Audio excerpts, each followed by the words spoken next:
Talk about Rogers, Carl Rogers, who's a humanist. Rogers has a body-centered philosophy, I suppose, and he's interested as well in optimal personal development and the role that interpersonal communication plays in that. Rogers' hypothesis fundamentally, and it's a very interesting one, is that honest communication between two people can produce personality transformation. And you know, you might think, well, you kind of know that already because there's something very engaging about a deep, honest conversation where you're able to say things that you wouldn't normally say, where you're being listened to by someone who's actually listening to you and you're listening to them, and in the conversation you're moving both of you further to a different point. That's different than a conversation where you're right and you're trying to convince me, or I'm right and I'm trying to convince you, which I would say is the typical conversation. The healing conversation is more, well, what's up with you? You know, how are you doing? How's your life going? What sort of problems are you facing? What do you think about those problems? Can you conceptualize what a solution might be? Is there a way we could figure out how to get there?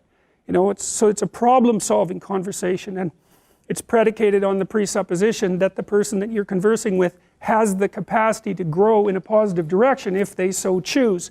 That's the fundamental presupposition of Rogerian psychology.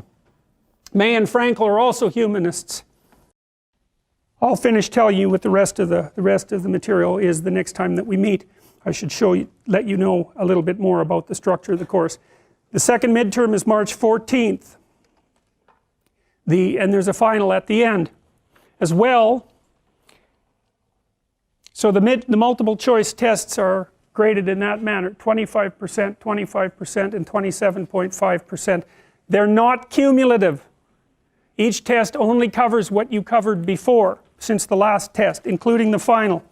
You'll be required to write an essay of 15%. It's 1,000 words, sorry, not 750 words. And you'll also do an online exercise, a personality analysis, which is pass-fail. All you have to do is complete it and show proof of completion. It helps you do a modified Big Five analysis of your own personality, concentrating on your virtues and your faults, so it's an active exercise in the application of personality theory to personal development. And so that's the structure of the course. I can tell you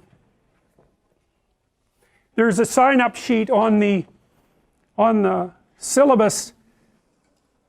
I've broken the essays down into multiple types across the entire semester. I would highly recommend that you go there and sign up. There are limited slots for each topic, and the reason for that is, well, I don't want my TA to have to grade 200 essays the last week of classes. We have to spread them out across the year. So figure out a topic and sign up. Please do that sooner rather than later. It's an industrious thing to do. It'll help you organize yourself. I'll post something that's quite useful about how to write, especially a 1,000-word essay. And I'll close, the essays are due one day before class.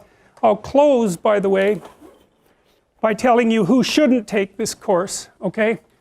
First of all, if you didn't like this lecture, then don't take this course, because this is what the lectures are going to be like. So, and they're not for everybody. I use a lot of loose associations and try to gather them back in, and I kind of wander around. That way I can talk directly to you, which I like doing, but I sacrifice a certain amount of organization for that. But my sense is that it's worth the sacrifice. The second thing is, there's a lot of reading, a lot. And a lot of it is, I would say, a lot of it's hard science, the last half in particular. But the first half of a lot of it's philosophical in nature, philosophical/psychological. And so if you're not interested in that, like if you're a pure science type and you're not interested in the clinical elements, say, of personality, and in investigating the philosophical underpinnings of those clinical theories, then I would say this isn't the course for you. And so you should take that seriously, because the readings are hard. There's a lot of work involved in this course, and it would be better if you took a course that you actually wanted to take. So, well, welcome to Psychology 230, and we'll see you in a bit.